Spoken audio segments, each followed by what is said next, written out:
My wife believes that I am just a retired Navy colonel, a quiet man who loves peace. This evening, at a gala she hosted herself, I saw her in the arms of another man. The smile she gave him, gentle, full of life, was something I hadn't seen in a very long time. She thinks her biggest secret is her affair. But she's wrong.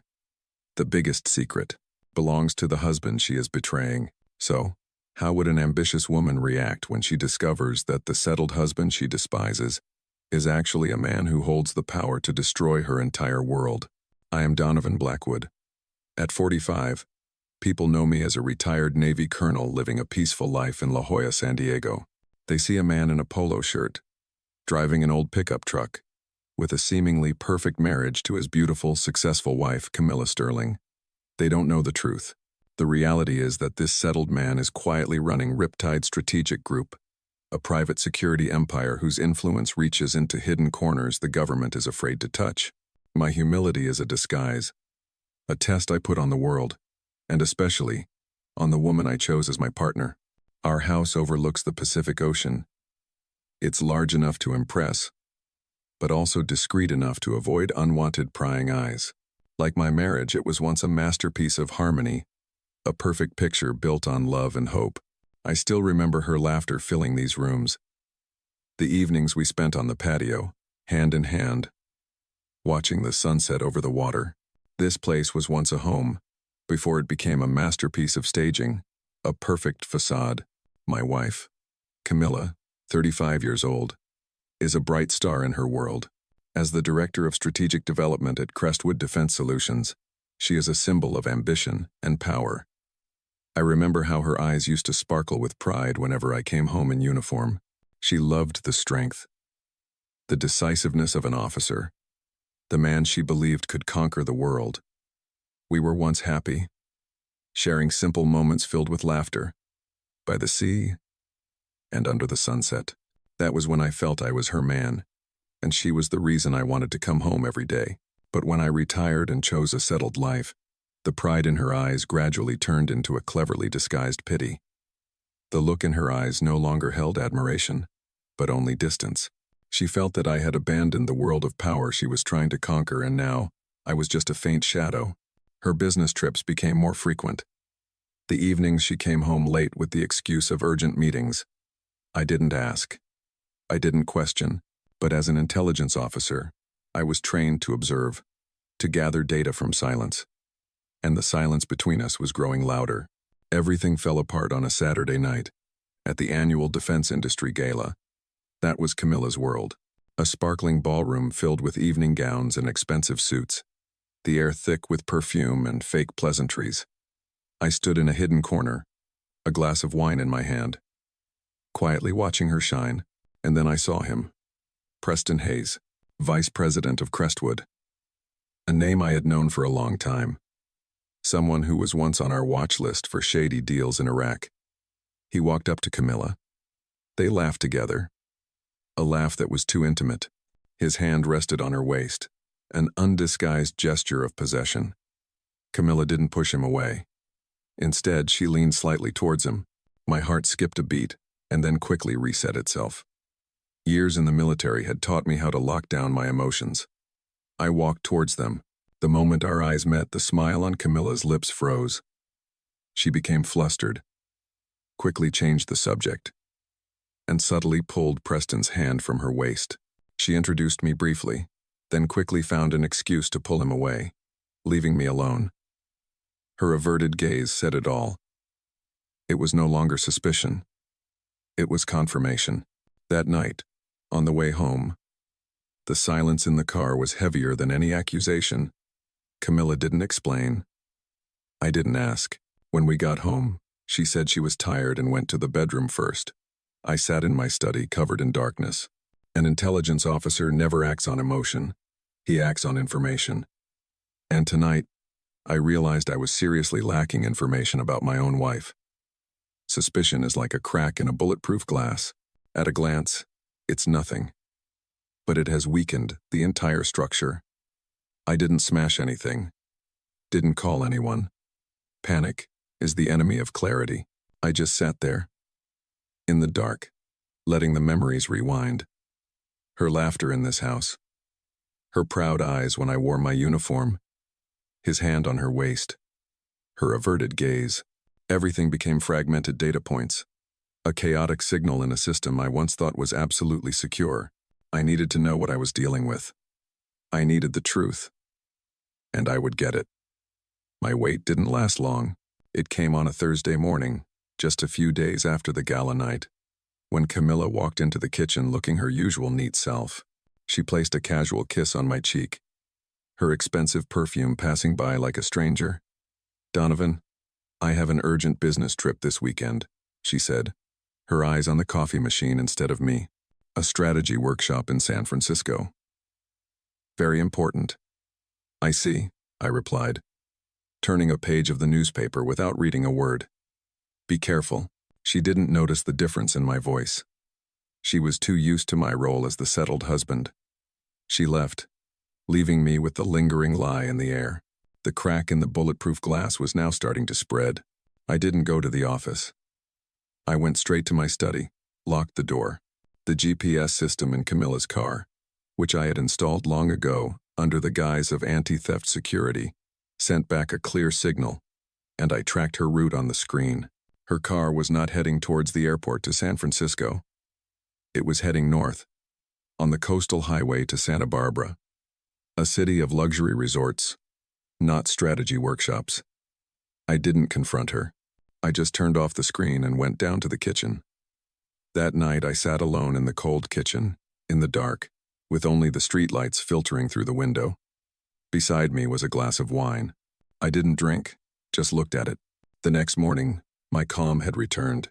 I picked up the phone and called the only person in the world I completely trusted, Grant Sullivan, my former teammate in the SEALs, and now the chief operating officer of Riptide. He was my right hand, my enforcer, the one who understood me without explanation. My voice was even, without a hint of emotion. "I'm not sure, but if it's true, I want to know who my wife is with." It only took a few hours. Grant never disappointed me. An encrypted file was sent to my computer. It wasn't long reports. It was photos, high-resolution photos, cruelly sharp. Camilla and Preston Hayes checking into a 5-star hotel together, the way his hand rested on her back as they entered the elevator. The way she laughed. A smile I hadn't seen in a very long time. A smile without pretense. They had a candlelit dinner, laughing happily, and then they entered a room together. That night, the decisive moment came. I came home early. The house was empty and cold. In the kitchen, I opened a bottle of fine wine, the kind Camilla loved. I poured 2 glasses, one for me, and another placed on the opposite side of the dining table, where she usually sat. I raised my glass, looking at the other glass, looking at the empty space she had created. For a single moment, I felt my hand tremble slightly, a fleeting crack in my perfect facade. It was the final acknowledgement of the pain, before it solidified into something else, colder, harder, more permanent. I drank my wine, then stood up, leaving the glass on the table like an offering to a dead marriage. I returned to my study. I sent Grant an encrypted order, brief and irreversible. Activate Operation Ironclad. The order to activate Operation Ironclad was like flipping a switch. Riptide's massive and invisible machine began to operate in silence. The first target, Preston Hayes.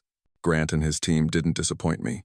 They re-examined Preston's entire file, a job naval intelligence had failed at because they were tied down by legal procedures. They had rules to follow. We didn't. They started with the name Preston Hayes, a name that was not unfamiliar. His file had been on my desk years ago, related to a contractor scandal in Iraq. Back then, we were the Navy. We needed court orders, irrefutable evidence in the eyes of the law. He got away because we had to play by the rules. But now, we were Riptide, an organization built from top experts, not bound by bureaucratic procedures or legal limits. Our rules were different. We didn't need court orders. We created our own evidence. With technology and methods operating in the gray zone, we quickly got everything. Within 72 hours, a thick, irrefutable file was placed on my desk. Inside was not just evidence of the affair. It was a dirty network of illegal activities. Bribes disguised as consulting fees, insider trading carried out through offshore accounts, and exploitative relationships with other subordinate employees. In the encrypted online meeting room, I asked Grant, what about the Cayman account he used in the Iraq case? Grant's screen showed a detailed bank statement. We have it. The thing the Navy could never get a court order to touch. He paused for a moment, his voice even. Want to take action? I looked at the numbers on the screen, each number a stain on his honor. I want him to lose everything, I replied, my voice cold. The way he took my wife, my honor, but he has to think he's winning.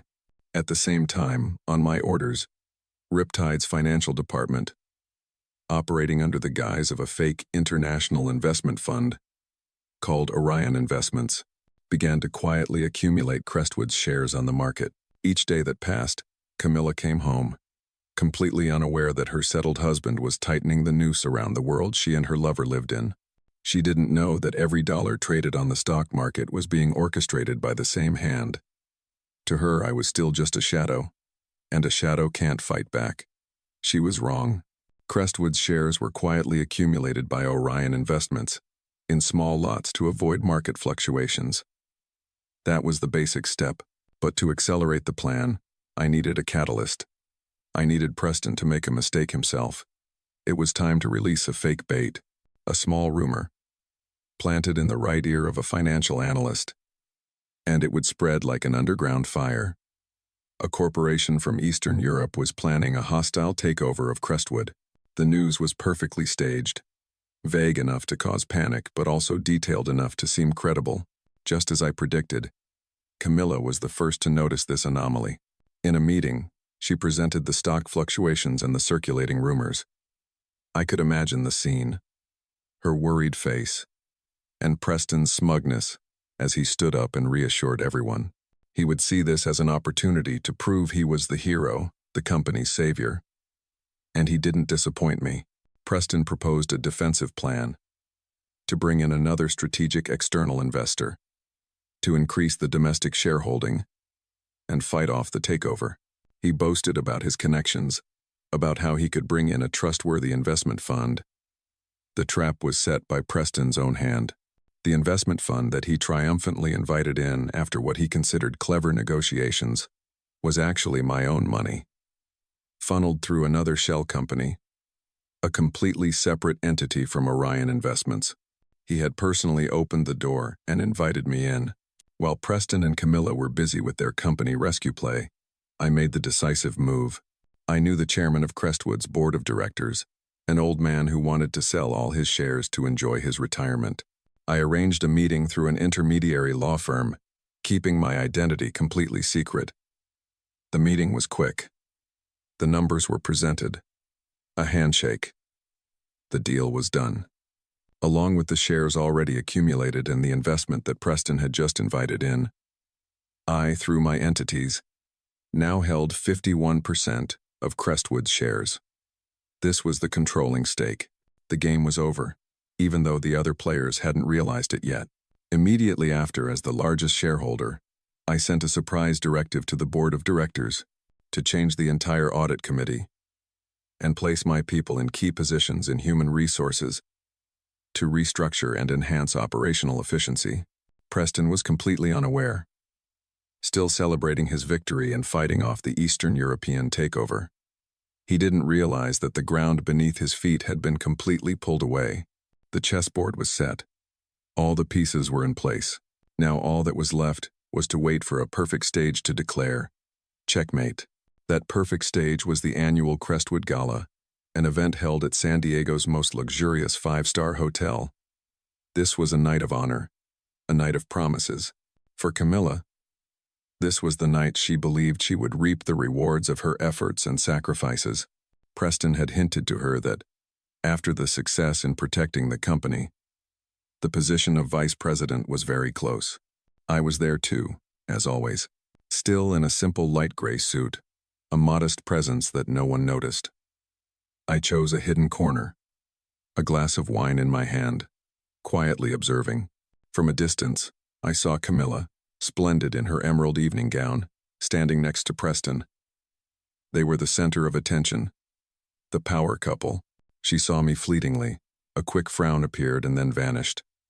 Her gaze quickly turned away, as if I were just an insignificant part of the scenery. The ceremony proceeded as scripted. Speeches, awards, fake smiles.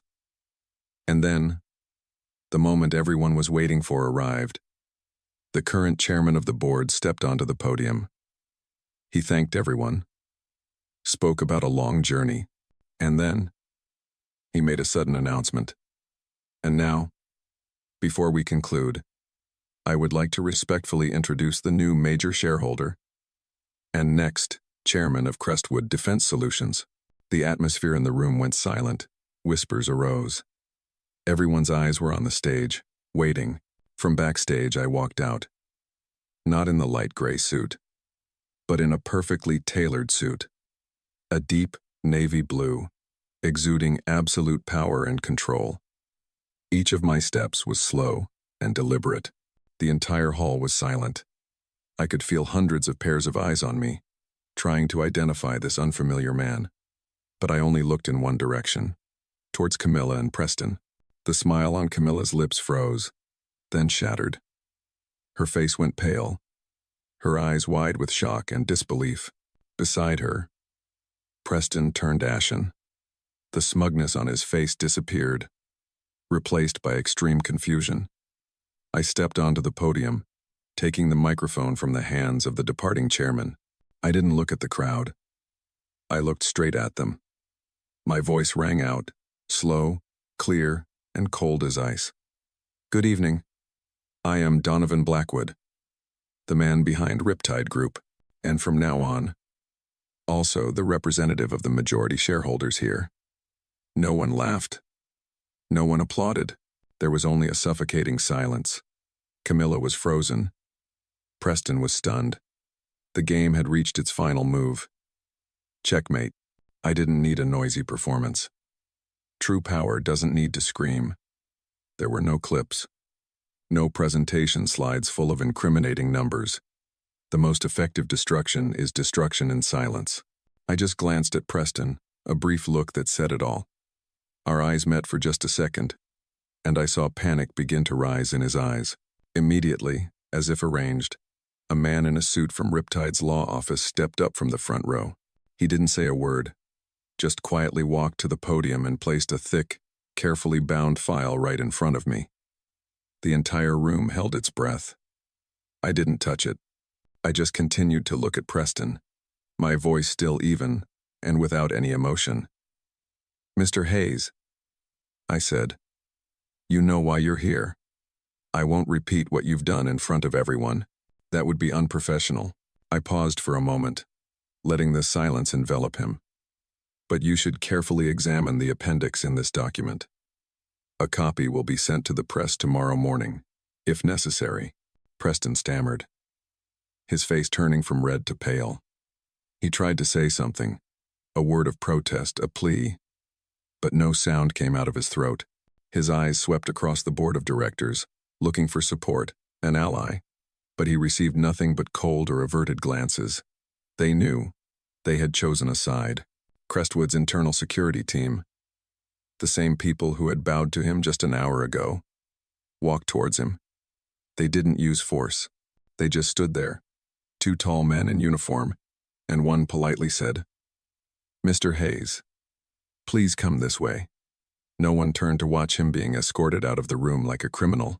His career, his reputation, everything ended in less than 5 minutes, not with a bang, but with a deadly whisper. When the large door behind him closed, I finally looked away. My gaze swept across the room and finally stopped at Camilla. She stood there, alone, in a sea of people. Her hands trembled slightly, clutching her handbag tightly. Her eyes were red, but not a single tear fell. She wasn't crying for Preston. She was crying for herself, for realizing the terrible calculation of the husband she had scorned. She knew she had bet everything on the wrong person, and now she had to pay the price. I didn't fire Camilla. That would be too easy an escape. Instead, in the first board meeting I chaired the following week, I approved her appointment to the position of Director of Strategy. A small promotion, enough to bind her with her own ambition. Camilla's life became a prison without bars. Her office was rearranged, right next to my chairman's office. Between us was a transparent glass wall, designed in the open and transparent space style that I requested. From my position, I could see her every move, and every time she looked up, she had to face my presence. Every morning, she had to come into my office to report directly. Our meetings were always brief, professional, and cold. I never brought up personal matters. I didn't scold, didn't criticize, and didn't avoid her. I simply existed, a powerful presence, a constant reminder of her betrayal and failure. The psychological torture also came from those around her. Colleagues who were once jealous of her now looked at her with a mixture of pity and contempt. They whispered behind her back whenever she passed by. Poor thing, having to work for the husband she cheated on. Or worse, she bet wrong. She got the position, the higher salary, but lost everything that truly mattered. Respect, honor, and freedom. She was a songbird in a gilded cage, and I was the one holding the key. At night, we still lived in the same house, but as strangers. She slept in the guest room. I slept in our room. We rarely talked. The silence between us was no longer just distance. It was a punishment. I took from her not just her lover and her hidden power. I took from her the illusion of her own self. Every day, she had to face the consequences of her choices. In a prison built of glass, ambition, and regret. A year passed. Under my direct management, Crestwood Defense Solutions not only stabilized, but grew exponentially. I cut off the rotten branches that Preston had left behind, and took the company in a new, bolder, and more effective direction. Camilla, despite living in her own hell, still proved she was a brilliant strategist. Perhaps the pain and humiliation drove her to throw herself into work as her only escape. Her reports were always perfect. Her plans were always sharp. She worked with frightening professionalism, like an emotionless machine. And then, I decided it was time to end the game. I called her into my office late one afternoon. The sunset streamed in through the glass wall, dividing the room into two halves of light and dark. "Sit down, Camilla," I said, my tone the same as always, neither intimate nor distant. She sat down, her back straight, her hands on her lap, waiting. On my desk was a senior personnel transfer document. I pushed it towards her. "Crestwood is expanding. We are establishing a new European regional headquarters in London." She glanced at the document, then looked up at me, her eyes questioning. "The position of European Regional Executive Director is open," I said directly, "and the Board of Directors has agreed with my proposal that you are the most suitable candidate for this position." It was an incredible opportunity for advancement. A career leap she had once dreamed of, but she was smart enough to understand the real meaning behind it. She gave a weak smile, a smile without any joy. "Is this a favor or an exile?" "It's a choice," I replied, my voice unchanged. "You can continue to work in the office over there as a shadow, or you can leave, go to London, and have a new beginning. I won't choose for you anymore." She was silent for a long time, her eyes looking out the window, where the city lights were coming on. Finally, she nodded. "I accept." 2 weeks later, Camilla was pulling her suitcase at the airport, preparing for a one-way flight to London. A new chapter, a new life, an honorable exile. She got the career she wanted, but had to pay a very high price. At the same time, in the chairman's office, Grant Sullivan walked in. He didn't say anything, just placed a thin file on my desk. "We've detected an internal Riptide personnel information leak to a third party," Grant reported, his voice even. The source was traced from London. I didn't show any surprise. I just looked out the window, towards the planes taking off in the sky, and nodded slightly. Yes, a perfect ending isn't real. I had won, had executed my own justice, but that victory had taken the rest of my faith from me. The war was over, but the vigilance never would be.